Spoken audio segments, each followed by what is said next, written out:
না যাওয়া যাবে না, আপনাকে সমস্ত বিষয়ের প্রতি লক্ষ্য রাখতে হবে।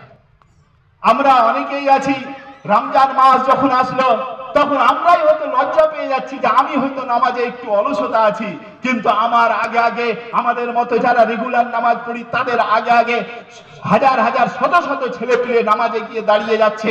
রমজান যখনই শেষ হয়ে গেল, কোথায় হাওয়া হয়ে গেল, পূর্ব দিকের হাওয়ার মতো, সে মৃদু বায়ুর মতো সেও কোথায় নিরুদ্দেশ হয়ে গেল।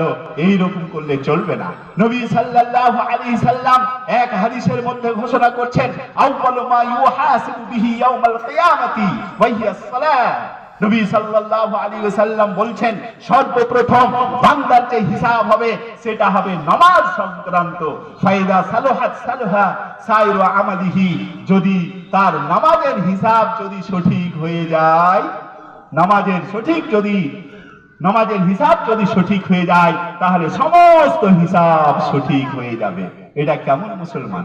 নবী সাল্লাল্লাহু আলাইহি সাল্লাম বলছেন যে একজন মুমিন এবং একজন কাফেরের মধ্যে, একজন মুশরিকের মধ্যে পার্থক্যকারী হচ্ছে, ডিভাইডার হচ্ছে নামাজ। তাহলে আমরা 1 মাস নামাজ পড়বো আর 11 মাস নামাজ ছেড়ে দেব, আমরা কি মুমিন থাকতে পারি? আমরা কি মুসলমান থাকতে পারি? নামাজই হচ্ছে সেই ইবাদত, যে ইবাদত সম্পর্কে মহান আল্লাহ তাবারক ওয়া তাআলা পবিত্র কোরআন মাজিদের মধ্যে যতবার বলেছেন, অন্য অন্য ইবাদত সম্পর্কে ততবার বলেননি।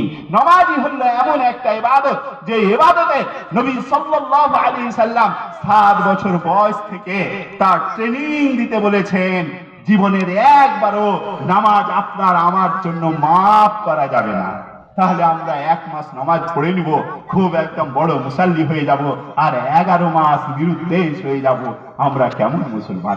নবী সাল্লাল্লাহু আলাইহি সাল্লাম বলছেন যে ফাওয়াইলুল লিল মুসাল্লিন আল্লাযীনা হুম সাহুন ওয়াল্লাযীনা হুম ইউরাউনা ওয়া ইয়ামনাউনাল মাউন, যে যারা নামাজে অলসতা করে এবং লোক দেখানোর জন্য নামাজ পড়ে, তাদের জন্য ওয়াইল জাহান্নাম। আপনি তাদেরকে কি বলবেন? যারা 1 মাস নামাজ পড়বে আর 11 মাস বাদ দিবেন, আপনারা নিজেরাই সেটা বিবেক করবেন, বিবেচনা করবেন। ওমা আলাইনা ইল্লাল বালাগ। এইবার আমি আমাদের কমিটির পক্ষ থেকে